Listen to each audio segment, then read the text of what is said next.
नमस्कार सर्वांचे कथालेखन मराठी स्टोरी या चॅनलमध्ये स्वागत आहे. आज आपण पाहणार आहोत मंतरलेले दिवस या कथेचा दुसरा भाग, अंतिम भाग. लेखिका आहेत सिद्धी पवार. भाग पहिल्याची डिस्क्रिप्शन बॉक्समध्ये लिंक दिलेली आहे, तिथे जाऊन तुम्ही चेक करू शकता. आणि जर तुम्ही आमच्या चॅनलला सबस्क्राईब नसेल केलं तर अशाच कथा पाहण्यासाठी नक्की आमच्या चॅनलला सबस्क्राईब करून घ्या. मागच्या भागात आपण पाहिलं, पाटलांनी कशी तरी रात्र काढली आणि सकाळी सुप्रिया आणि तिची मावशी गेल्यावर तातडीने तात्यांनी गावातल्या स्मशानाकडे राहणाऱ्या महादूला गाठले. सकाळ सकाळ पाटलाला घराकडे आलेला बघून महादू विचार करू लागला. पाटील महादूच्या दारापर्यंत पोहोचले होते. महादू जन्माला आला ते स्मशानातच. गावचे लोक त्याला विचित्र नजरेने बघायचे. स्मशानातला मुलगा म्हणून त्याला पूर्वीपासून गावाने वाळीत टाकलेली, म्हणून त्यानेही स्मशानात राहणेच पसंत केले. नंतर जसा जसा मोठा होईल तसे त्याला एक वेगळ्या प्रकारची शक्ती असल्याचे गावाच्या लक्षात येऊ लागले. असेही स्मशानात देखरेखीला माणूस नसल्यामुळे महादूला सगळ्या गावाने मिळून स्मशानाच्या बाहेर एक खोपटं टाकून दिलं आणि यात पाटलाने त्याला मोठी साथ दिली होती. त्यामुळे तिथे राहत होता महादू माणसाला बघून त्याच्यावर आलेले संकट ओळखत असे. वेगवेगळ्या प्रकारच्या शक्ती त्याने अवगत करून घेतल्या होत्या, पण त्याचा कधीच दुरुपयोग करत नसल्याने त्याला आता गावात चांगली इज्जत मिळत असे. कोणी त्याला भगत म्हणे तर कोणी महादू, कोणी त्याला महादेव, कोणी बाबा या नावाने पंचक्रोशीत त्याने नाव कमावले होते. अंगात आलेले भूत, लागलेली पीडा, जंतर मंतर या सगळ्यावर तो चांगला उपचार करत असे. पण त्याला जर देवाने कौल दिला तरच तो उपचार करत असे. त्यामुळे तात्या पाटील त्याच्याकडे सकाळ सकाळ आल्या होता. तात्याला बघून महादूने लांबूनच नमस्कार मालक म्हणून हाक टाकली. यावर तात्यांनी कोणताही प्रतिसाद न देता थेट त्याच्या घरात प्रवेश केला. आता महादूला कळून चुकलं होतं, नक्कीच काहीतरी बिनसलंय. पाटलांचा मूड एकदम बिघडलेला दिसतोय. तात्या पाटलांच्या मागोमाग तोही घरात आला. त्याच्या 2 रूमच्या खोपटात लोकांच्या त्याच्यावरील विश्वासामुळे हर एक प्रकारचे साहित्य भरले होते. अशाच एका भाविकाने दिलेल्या खुर्चीवर तात्या पाटील डोक्याला हात लावून बसला होता. त्याच्या शेजारच्या खुर्चीवर महादू त्याच्याकडे बघत बसला. तात्या पाटलांना बघताच महादूच्या लक्षात आलं, तिसऱ्या शक्तीचं काहीतरी गोडबंगाल आहे. त्याने पाटलांना विचारलं, तात्या समज ठीक आहे ना? त्यावर मोठा श्वास भरून पाटलांनी बोलायला सुरुवात केली. महादू, माझ्याकडून एक मोठी चूक झाली आणि त्याची फळं माझी पोरगी भोगती आहे. सुप्रियाचा विषय काढताच महादू चिंतेत पडला. त्याने पाटलांना विचारलं, पाटील काय असेल ते मोकळेपणाने सांगा, मी तुमचा शब्द खाली पडू देणार नाही. मग पाटील बोलू लागले, महादू तुला माहीत आहे आम्ही पाटील, गावाची शान म्हणजे आमची इब्रत. सुप्रियाची काही चूक नाही. तुला तर माहीत आहे आम्हाला काय ना काय नाद. त्या नादाच्या पायात घरची जबाबदारी बायकोवर टाकून आम्ही मोकळ्या वळूगत साऱ्या पंचक्रोशीत उधळत होतो. तुझ्या मालकिनीला सगळं कळत होतं, पण वळत काहीच नव्हतं. तिने केलं दुर्लक्ष आणि आम्ही फारच मोकळे सुटलो. या सगळ्या गडबडीत आमची पोरगी काय करते याकडे बघायला आम्हाला वेळच घावला नाही. आणि मालकिनीने आम्ही नसताना घर बघणं, पाटीलकी सांभाळणं आणि आम्ही आलो आमच्या नावाने बोटं मोडणं एवढं नीट केलं. आता महादू बोलला, जी मालक, समजा ठाव आहे. पाटील पुढे बोलत होते, महादू तिची पण काही चूक नाही. आम्हाला चळच भरला होता. घरातली पिठलं भाकरी नको वाटत होती. आम्ही तिचा विचार केला नाही. बसलो बाहेर मर्दपणा दाखवत. त्या बिचारीची तडफड आणि तळतळ लागली म्हणून की काय आमची पोरगी त्या धनगराच्या पोराच्या प्रेमात पडली. सगळं गाव गपचूप होतं, पण आम्हाला खबर लागली आणि मस्तकात तिडीक गेली. आम्ही लय डाव रचले आणि त्या पोराला संपवून टाकलं. त्या धक्क्याने त्याची आईबा गेली. पोरीला शहरात शिकायला धाडलं. या सगळ्यामुळे आमची मस्ती चांगलीच उतरली. गावातील बरीच लोक सांगायचे त्या अंदूचं घर बंद असतंय, पण रातच्याला काहीतरी गडबड होती. आम्ही साफ दुर्लक्ष केलं आणि 15 दिवसापूर्वी रात्री शेतातून येताना धनगर आळीतून यायचं ठरवलं. आणि बघतोय तर काय, खरंच की अंदूच्या घरात लाईट होत्या आणि ते पोरगं बाहेरनं दार वाजवत होतं. महादू तुला सांगतो, असाच एकदम घाम फुटला. कसा तरी घरापर्यंत पोचलो आणि पायरीवरच पडलो. डोळे उघडले तर गावच्या दवाखान्यात दिसलं. समधी जवळ होती. पाटलीनबाईनं पोरीला सांगितलं नव्हतं. मी बी तिला म्हटलं सांगू नकोस, मला बरं नाही ते. डॉक्टरनं घरी पाठवलं तेव्हा तिला सांगितलं, पोरीला फोन करून बोलवून घे लवकर, लगीन करू टाकू तिचं. तशी पोरगी बी आली. तिच्या मनाची तयारी करत होतो तोवर पोरगी सांगत आली की अंदूचं पोरगं भेटलं म्हणून. डोक्यात नुसत्याच झिंझिण्या आल्या. कालच भेटलो तो पोरगा तिला. महादू काहीतरी उपाय काढ बाबा, नाहीतर पोरगी हातची जाईल. तिचं लगीन व्हायचंय. तसं महादूने जमिनीवर त्याचं बसकर अंथरलं आणि डोळे बंद करून बसला. 10 मिनिटांनी त्यांनी डोळे उघडले आणि पाटलाला बोलला, मालक, ते पोरगं रोज ताईसाहेबांनी भेटतंय. आता मात्र पाटील पुरते हादरले. अरे कसं काय? महादूने सांगितलं. तिकडे शहरात जातोय आणि भेटतोय. पाटील काकुळतीला आले. महादू, अरे काय करायचं? काहीतरी उपाय दे, पोरीला वाचव.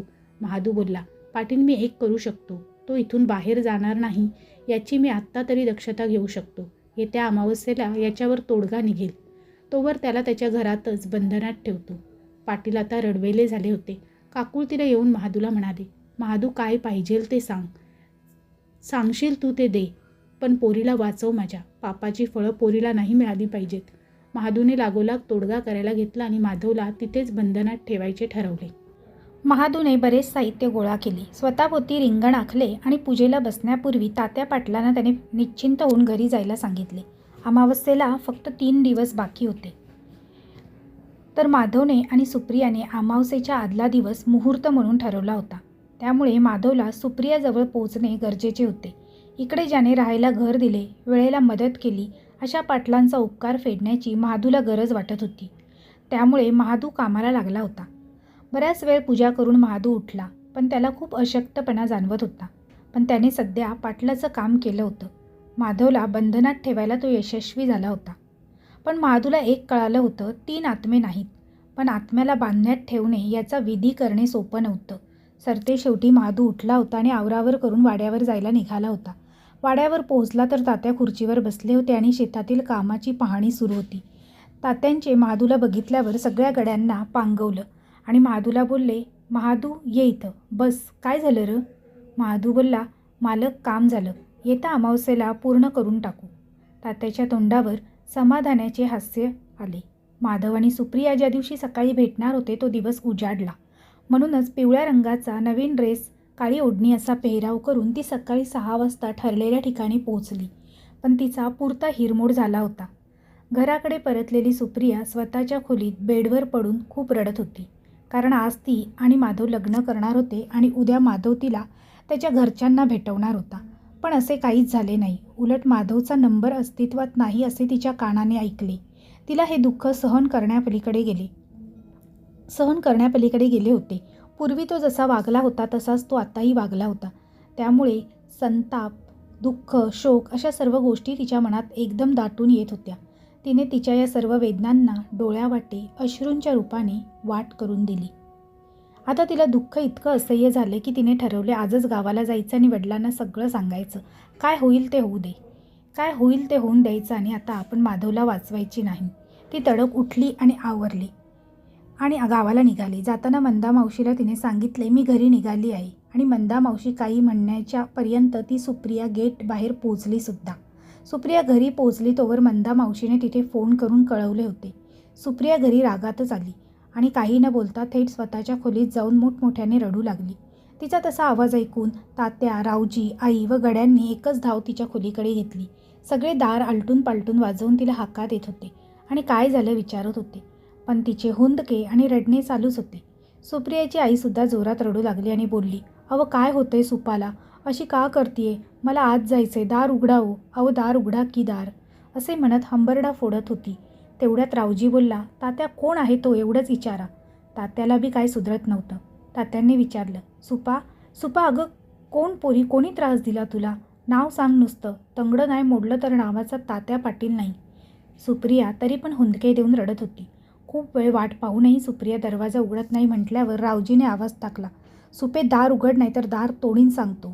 तसा सुप्रियाचा आवाज आला, तात्या, आई, मला नाही जगायचं. आता मात्र तात्या आणि सुप्रियाची आई पार घायकुतीला आले आणि म्हणाले, तू दार उघड पहिले.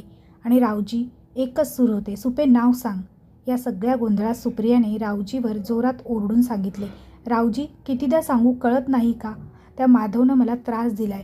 तो मला बोलला होता, येतो तुला घेऊन जातो. माझं त्याच्यावर प्रेम आहे आणि त्याचं पण माझ्यावर प्रेम आहे, पण तो आलाच नाही. त्याने मला फसवलं. हे सगळे ऐकून तात्यांना भोवळ आली, डोळ्यासमोर अंधारी आली आणि तात्या पाटील मटकन डोक्याला हात लावून खाली बसला. त्याला काही कळेना काय करावे. आता मात्र त्याच्या भोवतीने सारं घर गरगर फिरत होतं. त्याची ती अवस्था बघून पाटलीनबाई जोरात किंचाळल्या, अव काय झालं, असं का करताय, बोला की काहीतरी. आईचा असा आवाज ऐकून सुप्रियाने दरवाजा उघडला आणि जोरात तात्या म्हणून हाक मारली. सुप्रियाला बघून तात्या भाण्यावर आले. कसेबसे उठून बसले. गड्यांनी तोवर पाणी आणलं होतं आणि त्यांच्याजवळ अवतीभोवती सुप्रिया, रावजी आणि घराची मालकीण उभी होती. सगळ्या जणांच्या डोळ्यात अश्रू आले होते. तात्या मात्र पूर्ण गळटले होते, घाबरले होते आणि तात्यांच्या डोळ्यातले अश्रू थांबत नव्हते. काय सांगावं आणि कसं सांगावं असा प्रश्न पडला होता. पण तरी तात्यांनी मनाचा निश्चय केला आणि ठरवलं सगळं सांगायचं, पण गड्यांसमोर नाही. त्यांनी लगबगीने सगळ्या गड्यांना वाड्याबाहेर जायला सांगितले. रावजीला सांगितले दाराला कडी लावून घे. मग तात्यांनी सगळ्यांना वाड्यांच्या सगळ्यात मागच्या खोलीमध्ये नेलं, जिथे पहिल्यापासून कायम गुप्त बैठका झाल्या होत्या. वाड्यातील तीच ती खोली. आता त्या खोलीत रावजी, पाटलीनबाई, सुप्रिया आणि तात्या इतके जण होते. एकाएकी तात्यांच्या अशा वागण्याचा अर्थ कोणालाच लागत नव्हता. सुप्रिया बावरली होती, घाबरली होती. तिच्या दुःखाची तीव्रता आता खूप कमी झाली होती. कारणही तसंच होतं. सुप्रियाला तात्या सगळ्यात जवळचे होते. तात्यांना काही होतंय म्हटल्यावर ती तिचे दुःख विसरून गेली आणि तात्यांच्या जवळ जाऊन रडू लागली. तात्यांनी तिला जवळ घेतलं, डोक्यावरून हात फिरवला आणि बोलले, पोरी, माझी लय मोठी चूक झाली आहे. मी तुझा अपराधी आहे. आता मात्र सुप्रिया गांगरली. तिने काय बोलावे म्हणून आळीपाळीने प्रत्येकाच्या तोंडाकडे पाहू लागली आणि तात्याला बोलली, तात्या, असं काय करता? माझीच चूक झाली. तुम्ही नीट राहा. तुमच्यापेक्षा मला काहीही नको. तिच्या या एका वाक्याने तात्याने डोक्याला हात लावला. पश्चातापाचा परमोच्च बिंदू गाठल्याप्रमाणे तात्या डोकं बडवून रडू लागले. या सगळ्या गोष्टी बघून पाटलीन आणि रावजी सगळेच रडू लागले. कोणाला काही सुचेना. तात्या पाटील रडून झाल्यावर थोडे सावरले आणि मग त्यांनी सांगायला सुरुवात केली. सुप्रिया, रावजी आणि सरकार, नीट ऐका. मी तुमच्या तिघांचा अपराधी आहे. मला लय पश्चाताप होतोय. यावर पाटलीनबाई तात्यांच्या जवळ बसली. त्यांचा हात हातात घेतला आणि म्हणाली, असं का म्हणताय? काय पण बोलू नका. त्यावर पाटलांनी तिच्या हातावर हात ठेवून सांगितले, सरकार खरं सांगतोय. लय मोठी चूक झाली आणि ती चूक कशी निस्तारायची काही कळना झालंय. आता नीट ऐका. मी एक खून केलाय. सगळेजण आवासून तात्याकडे बघत राहिले. पाटलीनबाईला तर इतक्या जोरात धक्का बसला की त्यामागे भिंतीला बसल्या जागी चिकटल्या. पाटील सांगू लागले, सुप्रिया माझा अभिमान आहे. मी तिला लय लाडात वाढवली. पोरीची जात म्हणून कुठं काय कमी पडू दिलं नाही. पण सुप्रिया मोठी होत होती हे मी विसरून गेलो होतो. सरकार, तुम्हाला कमीपणा येईल असं वागत हिंडत होतो ग. तुम्हाला कळतंय हे बी मला कळत होतं. पण म्हटलं काय करणार, या आलो. जरा बाहेर जेवण करून तर काय फरक पडतो. तात्यांनी मुलांमुळे पाटलीनबाईंना अस्पष्ट सूचित केले. पाटलीनबाईंनाही कळालं. त्यांनी जरा रागातच तात्यांकडे कटाक्ष टाकला, पण काहीही बोलल्या नाहीत. तात्या पुढे बोलले, आणि या सगळ्या प्रकारात मी विसरून गेलो की मी पण एका पोरीचा बाप आहे. पोरगी 10वीला असताना एकदा असंच मी हनुमा नाव्याकडून दाढी करत असताना मला हनुमा हळूच विचारलं, ताईसाहेब दिसत नाही. मी त्याला बोललं, तुला कशाला पाहिजे?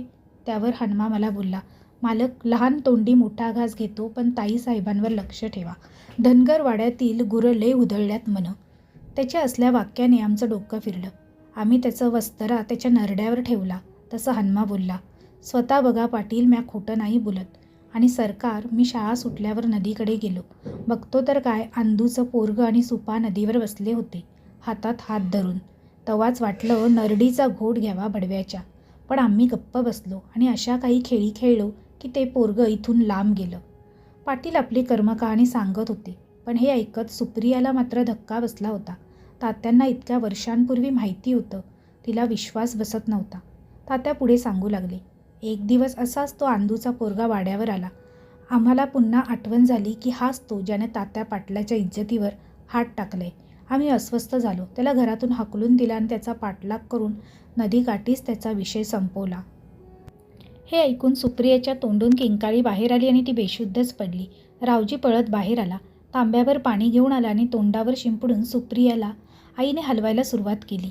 ती शुद्धीवर आली, पण निपचित पडून होती. तिला तिच्या कानांवर विश्वास बसत नव्हता. जर तात्यांनी माधवला तेव्हाच मारले तर आपण कोणाबरोबर वेळ घालवत होतो, या विचाराने तिला परत एकदा भोवळ आली.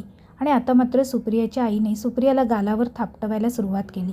पुन्हा सुप्रिया शुद्धीत आली आणि तोवर पाटील मात्र डोकं भिंतीला टेकून रडत होते. पश्चातापाने पाटील पूर्ण हताश झाले होते. सुप्रियाने तात्यांकडे पाहिले आणि तिला पहिल्यांदा थोडा राग आला आणि नंतर लगेच तिला खूप वाईट वाटू लागले. आता ती सावरली, उठून बसली, पण आईला धरूनच बसली.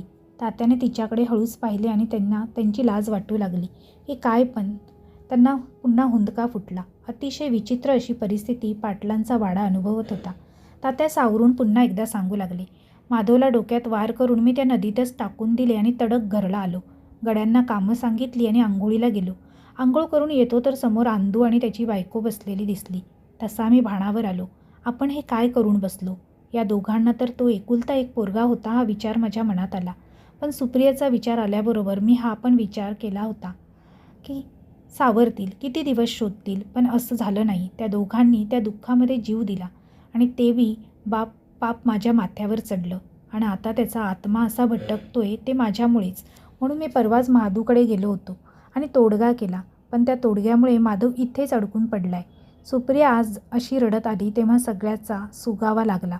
त्या पोरानं खरंच लय प्रेम केलं होतं सुप्रियावर, पण आम्हाला तर फक्त जात आणि पैसा दिसत होता. आता काय करावं काही सुचत नाही. थोड्या वेळात महादू येईल.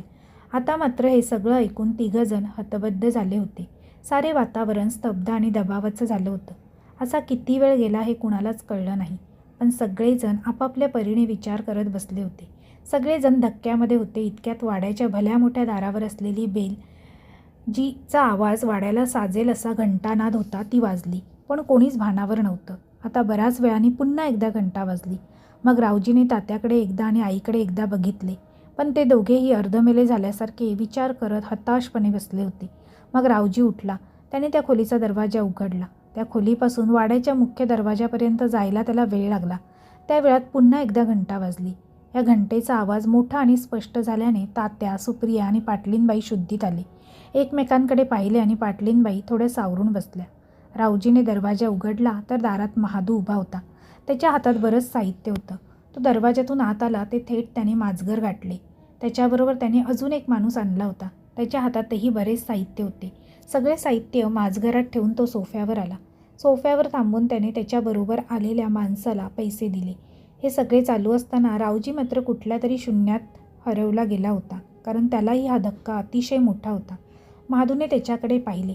दारातून माणूस गेला तरीही रावजी तिथेच मख्खपणे उभा होता. महादूने हाक मारली, रावसाहेब दरवाजा लावता.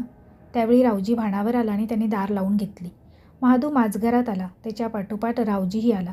महादूने आपले काम चालू केले. त्याला आता दुसरे काही दिसत नव्हते. त्याला पाटलाच्या वाड्यावरचे संकट टाळायचे होते. तो काहीही न बोलता कामाला लागला होता. बरेच चित्रविचित्र आकार त्याने काढले. पूजेची पूर्ण तयारी झाली तरी रावजी तसाच तिथे मख्खपणे विचार करत उभा होता. हे पाहून सुमारे पाऊण तास उभा असलेल्या रावजीला महादू बोलला, रावजी, रावसाहेब तात्या कुठे आहेत? मालकीनबाई कुठे आहेत? त्यावर रावजीनेही फक्त बोटाने घराच्या आत खुणवले. त्या दिशेने बघत महादेवरावजी पहिल्यांदाच आज्ञावजा आवाजाने जा त्यांना घेऊन ये असे सांगितले. रावजी पण आज्ञाधारकासारखा त्यांना घेण्याकरता आतल्या खोलीमध्ये गेला. आता सुप्रिया, रावजी, पाटलीनबाई, तात्या सगळे सावरले होते. रावजीने आत जाऊन सांगितले, महादू आलाय. तसे सगळेजण एकाआड एक उठले आणि तोंड हाताने पुसून बाहेर जाण्याकरता तयार झाले. सुप्रिया मात्र पूर्ण शून्यात होती. तिचे शरीर फक्त हालचाल करत होते, पण तिचे मन मात्र शून्यात गेले होते. तशाच परिस्थितीत चौघेही बाहेर आले. महादू एका आसनावर बसला होता आणि त्याच्यासमोर एक गोल आखला होता. बऱ्याच प्रकारचे वेगवेगळे साहित्य अवतीभवती मांडले गेले होते. या साहित्याचा व महादूच्या बाहेर एक भलं मोठं वर्तुळ होतं, ज्यामध्ये महादूने हे सर्व काही मांडून बसला होता. चौघे जेव्हा बाहेर पोचले तेव्हा महादूने मंत्र उच्चारण, मंत्र जप चालू केले होते. त्यामुळे कोणी कुठे बसायचं या विचारात चौघेही उभे राहून महादूकडे बघत होते. महादूने डोळ्यानेच तिघांना खाली बसण्यास खुणावले. तसे ते खाली बसले. आता कोणाचंही डोकं काही चालत नव्हतं. वातावरणाने चौघांचाही ताबा घेतला होता. वाड्याच्या वातावरणात आता एक प्रकारचा सुगंध दरवळू लागला. नाथांचा भक्त असलेला महादू मोठमोठ्याने मंत्रजप करत होता.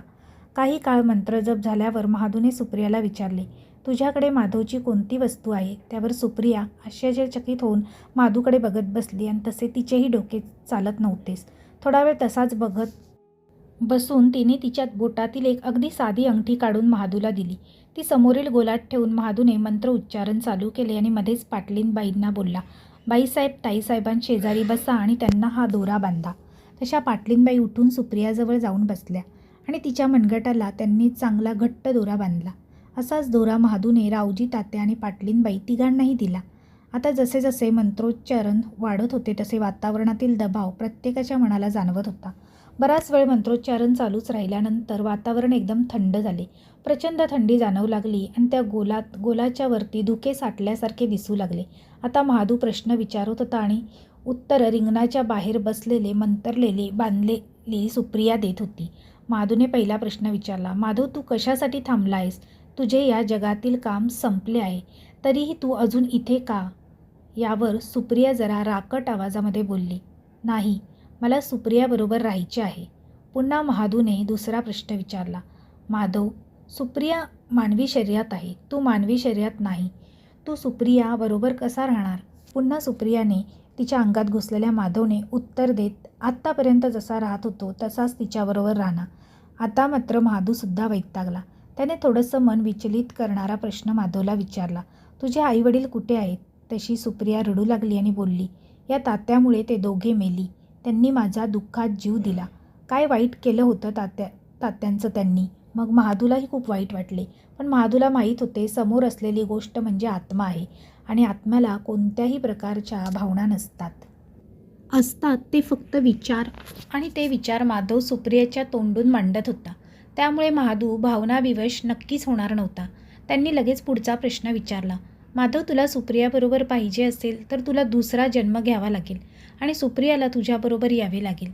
त्यावर सुप्रिया बोलली, सुप्रिया माझ्याबरोबर येईल. ती मला बोलली आहे, मी तुझ्याबरोबर यायला तयार आहे. म्हणूनच मी तिच्याशी लग्न करून तिला घेऊन जाणार होतो. पण मला तुम्ही इथे बांधून ठेवले. त्यावर महादूने बोलायला सुरुवात केली आणि आता महादू थांबणार नव्हता. त्याच्या एका हातात नामजपाने सिद्ध केलेले अबीर होते आणि दुसऱ्या हातात जपमाळ होती. त्याने एक एक मणी ओढत ओढत मनात मंत्र जपत माधवला बोलायला सुरुवात केली. माधव, मला माहीत आहे तात्या तुझे अपराधी आहेत. त्यांनी केलेल्या अपराधाची शिक्षा त्यांना भोगावीच लागणार आहे. पण तू एक धनगर कुटुंबातील असूनही खूप चांगला व संस्कारी म्हणून तुझे नाव या गावात आहे. तुझ्या आईवडिलांनी तुझ्यावर खूप चांगले संस्कार केले होते. ते संस्कार यांचे विचार की जे तू आता विसरत आहेस. अस्तित्वात नसलेल्या व्यक्तीने नवीन जन्म घेऊन पुन्हा नवीन अस्तित्व स्वीकारायचे असते. हट्टाने दुसऱ्याच्या अस्तित्वावर गदा आणणे हा विचार मनुष्य प्राण्याचा नाही. म्हणून तू तुझे संस्कार विसरत आहेस. ते तुला मी आठवण करून देत आहे. असे बोलत असताना जपत असलेली माळ पूर्ण होत आली आहे हे लक्षात येताच महादूचा आवाज थोडा राकट आणि जबर आज्ञा देणारा झाला आणि त्याने माधवला आज्ञा दिली, माधव, मी तुला आज्ञा देतो की तू तुझ्या बाबतीत घडलेले सर्व विचार टाकून देशील आणि तुझ्या प्रतीक्षेत असलेल्या प्रकाशाचा तू स्वीकार करशील. या जन्मी सुप्रिया आणि तू एकत्र येऊ शकत नाही, परंतु पुढच्या जन्मी सुप्रिया तुला मिळेल आणि यासाठी तुझा मोक्ष आवश्यक आहे. अन्यथा तू कायमस्वरूपी आत्मा बनून राहशील, तेही अतृप्त. सुप्रिया मात्र तिचे जीवन पूर्ण करून मृत्यू प्राप्ती करेल आणि पुन्हा जन्म घेईल आणि पुन्हा तुला ती मिळणार नाही. तुला जर खरंच सुप्रिया हवी असेल तर तिच्याबरोबर आयुष्य घालवायचं असेल तर तुला प्रतीक्षा करावीच लागेल आणि माझं ऐकावं लागेल. ही प्रतीक्षा थोडी नाही, पण तुझे प्रेम खूप मोठे आहे. सुप्रियाचा कार्यकाल वयोमर्यादा पूर्ण होण्यापूर्वी तिची वयोमर्यादा संपवून तू तिला मिळवू शकत नाहीस, कारण त्यावेळी ती तृप्त आत्मा म्हणून अनंतात विलीन झालेली असेल. तू मात्र अतृप्त आत्मा बनून येथेच राहशील. माझ्यावर विश्वास ठेव. तुला जर खरेच सुप्रियाबरोबर भविष्य घालवायचे असेल तर तिला तिचा कार्यकाल पूर्ण करू देत आणि तू जो प्रकाश तुझ्यासाठी थांबला आहे त्याचा स्वीकार कर आणि तू असे नक्की करशील. अन्यथा मला तुला या बाटलीत वर्षानुवर्ष अशा स्थितीमध्ये कैद करून ठेवावे लागेल. असे म्हणत महादूने एक बाटली पुढे केली. आता पुन्हा सुप्रिया बोलली, सुप्रिया म्हणजे माधव माझे सुप्रियावर खूप प्रेम होते आणि आई, मी तिला त्रास देऊन किंवा तिचा जीव घेऊन तिला मिळवणे हा माझा हेतू असता तर मी सुरुवातीलाच तिला मारून टाकले असते. परंतु मला तिच्या आयुष्यात माझ्यामुळे काही आनंदाचे क्षण द्यायचे होते आणि ते मी तिला दिले. मला तिच्याबरोबर लग्न करून राहायचे होते. ते मी करू शकलो नाही. पण माझा तुमच्यावर विश्वास आहे आणि नक्कीच मला माझी इच्छा पूर्ण करायला पुढचा जन्म मिळणार आहे. जितकं प्रेम माझं तिच्यावर आहे तितकंच तिचंही माझ्यावर आहे. त्यामुळे ती सुद्धा पुढच्या जन्मी माझ्याकरता जन्म घेईल. पण तात्यांनी माझ्याशी व माझ्या वडिलांशी आईशी केलेल्या वर्तणुकीचे फळ मिळाले पाहिजे, तरच माझ्या आत्म्याला शांती मिळेल आणि शांती लागेल, असे सुप्रियाच्या अंगातला महादेव म्हणत होता. माझ्या आईवडिलांच्या आत्म्याला तेव्हाच मोक्ष मिळेल. इतके बोलल्यावर महादूने माधवला सांगितले, माधव, तात्यांना खराच पश्चाताप झाला आहे. तो ज्यावेळी माझ्याकडे आला त्यावेळीच त्याने पोलिसांना कळवले आहे. कोणत्याही क्षणी पोलीस त्यांना अटक करतील. त्यांना नक्की शिक्षा होईल. तू निश्चिंत राहा, पण सुप्रियाला सोड. यावर माधव बोलला, मी तुमच्यावर विश्वास ठेवून प्रकाशाचा स्वीकार करतो. सुप्रिया आणि मी एकच आहोत. मी नेहमीच तिला कोणत्याही निर्णयास साथ दिली आहे आणि कायम तिच्याबरोबर राहिलो आहे आणि कायम राहीन. त्यामुळे जरी मी सुप्रियाला सोडले तरी सुप्रिया मला सोडणार नाही. माझ्या प्रेमावरचा विश्वास आहे. इतके बोलून गोलामध्ये साठलेले माधवरूपी धुके एकदम प्रकाशात परावर्तित झाले आणि सुप्रिया बसली होती तिथे शेजारी आईच्या खांद्यावरती कोसळली. आता वाड्यातील वातावरणात एक चैतन्य जाणवत होते. वाड्यावरील संकटातून वाड्याची सुटका झाली होती. काही वेळातच सुप्रिया शुद्धीवर आली, पण तिचे मन अगदी तृप्त झाल्यासारखे तिला वाटत होते. कारण तिने माधवला पूर्ण समजले होते, अनुभवले होते आणि तिला स्वतःच्या निवडीवरती अभिमान वाटत होता. इकडे पाटील मात्र खूप अस्वस्थ झाले होते, कारण तात्या स्वतःला पोलिसांच्या स्वाधीन करणार होते. आजचा दिवस त्यांचा अखेरचा दिवस या वाड्यातील होता. महादूने सगळ्या सामानाची आवराआवर केली. पाटलीनबाई तडक देवघरात गेल्या होत्या. पोरीचा जीव वाचला होता म्हणून त्या आनंदात होत्या, पण तात्यांच्यासाठीही त्या काळजीत होत्या. देवापुढे साखर ठेवून त्यांनी स्वयंपाकघराचा ताबा घेतला आणि सगळ्यांनाच आज बऱ्याच दिवसांनी त्यांनी स्वतःच्या हाताने चहा बनवला. तिन्ही सांज झाली होती. सुप्रिया झोपेतून नुकतीच उठली होती, पण आता ती खूप फ्रेश व आनंदी होती. ती पळतच आईकडे गेली. आई देवघरात तात्याकरता प्रार्थना करत बसली होती. त्यावेळी सुप्रिया तिथे गेली आणि आईला म्हणाली, आई, तुझी प्रार्थना देवाने ऐकली की नाही माहीत नाही, पण माधवने नक्कीच ऐकली आहे. यावर धक्का बसल्यासारखे चेहरा करून सुप्रियाची आई सुप्रियाकडे बघत होती. सुप्रियातला फरक तिला जाणवत होता. सुप्रिया आता खूप स्थिर, समाधानी व प्रसन्न दिसत होती. किंबहुना यापूर्वी तिचा चेहरा असा कधीच खुलून दिसत नव्हता. आज खूपच ती प्रसन्न दिसत होती. आता मात्र पाटलीनबाईंना काळजी लागली. त्यांनी काळजीच्या स्वरात तिला विचारले, सुपे, सगळं ठीक आहे ना गं? तुला काही होत नाही ना? असं का म्हणत आहेस? त्यावर सुप्रिया म्हणाली, आई, इथून पुढे मी जे काही निर्णय घेईल ते माझे एकटीचे नसतील, ते आमच्या दोघांचे असतील आणि त्यापैकीच एक निर्णय आम्ही दोघांनी मिळून घेतला आहे. तो मी रात्री जेवण झाल्यानंतर सगळ्यांना सांगेन. आई, तू काळजी करू नकोस. इतके म्हणून ती माझघरामध्ये गेली. रावजी माझघरात बसला होता. त्याच्या जवळ जाऊन सुप्रियाने त्याला जवळ घेतले आणि प्रेमाने डोक्यावरून हात फिरवला. बहिणीच्या स्पर्शाने तो भानावर आला. पण सकाळपासूनच मतिगुंग झाल्यासारखा तो बसला होता. सकाळपासून मतिगुंग झालेला रावजी आता रडू लागला. त्याला शांत करत सुप्रियाने गमती सांगायला सुरुवात केली आणि मग दोघेही हसू लागले. त्या दोघांच्या हसण्याचा आवाज ऐकून गडी माणसं, पाटलीनबाई आणि तात्या हरखून गेले आणि सगळं कसं नीट होईल असं वाटायला लागलं. रात्रीची जेवणं अगदी चांगल्या प्रकारे आटोपली आणि मग सुप्रियाने तात्या, आई आणि रावजी यांना घरातल्या सगळ्यात शेवटच्या खोलीत बोलवले. सगळेजण अतिशय आश्चर्यचकित झाले होते. सुप्रियात खूप बदल जाणवत होता. सुप्रियाला आता आत्मविश्वास आला होता. असे वाटत होते तिच्यात चैतन्य निर्माण झाल्यासारखे वाटत होते आणि हा सकारात्मक बदल नेहमीच तात्यांना आणि सुप्रियाच्या आईला अपेक्षित होता. पण तो असा होईल किंवा अशा घटनेमुळे होईल असं कधीच त्यांना वाटलं नव्हतं.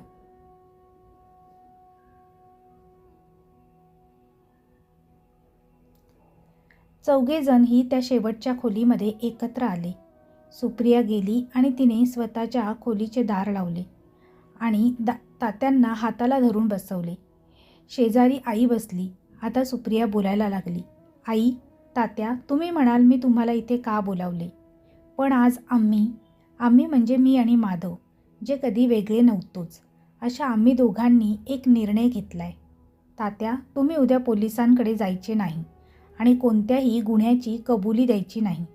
तात्यांना धक्का बसला आणि त्यांच्या डोळ्यात पाणी तरळले. सुप्रियाचं हे रूप वेगळे होते. तिचे निर्णय ठाम आणि खंबीर वाटत होती. ती पुढे बोलत होती. आत्ता ही गोष्ट इथेच संपली तात्या.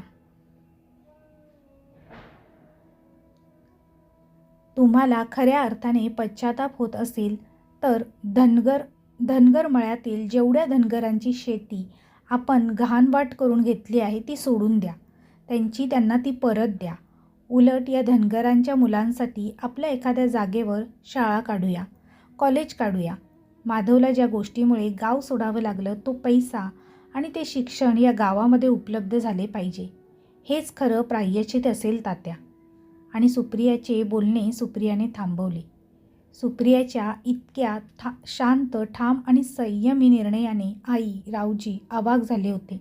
तर तात्यांच्या डोळ्यातून सुप्रियाकडे बघून एक सलग अश्रूंच्या धारा वाहत होत्या. हे अश्रू पश्चातापाचे, अभिमानाचे, प्रायश्चिताचे होते. सुप्रियाचे आणि माधवचे जे काही प्रेमाचे मंतरलेले दिवस होते ते आजही तिच्यासोबत आहेत. आणि त्या मंतरलेल्या दिवसांमुळे सुप्रियाने तिच्या आयुष्यात बरेच काही करून दाखवले. सुप्रियाच्या अश्रूंची फुले झाली होती. या सगळ्याला साथ द्यायला शेवटपर्यंत तिच्याबरोबर होता. हो, तोच माधव. त्या मंतरलेल्या दिवसातील तिचा माधव. समाप्त. तर मित्रमैत्रिणींनो, ही कथा तुम्हाला कशी वाटली हे कमेंटद्वारे कमेंट करून नक्की कळवा.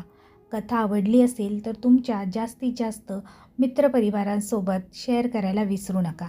त्याचप्रमाणे कथा आवडली असेल तर कथेला लाईक आणि शेअर करायला विसरू नका. तसेच तुम्हाला आमचा कथालेखन मराठी स्टोरी हा चॅनल आवडला असेल तर चॅनेलला नक्की सबस्क्राईब करा. कथा आवडली असेल तर कथेला, व्हिडिओला लाईक करा आणि चॅनेलला सबस्क्राईब करा. तसेच बेल आयकॉनवर क्लिक करून ऑलवर सेट करा, म्हणजे तुम्हाला नवनवीन व्हिडिओचे नोटिफिकेशन लगेचच मिळतील. पुन्हा भेटूया अशीच एक नवीन छानशी आणि सुंदर कथा घेऊन. तोपर्यंत सर्वांना धन्यवाद. Bye bye.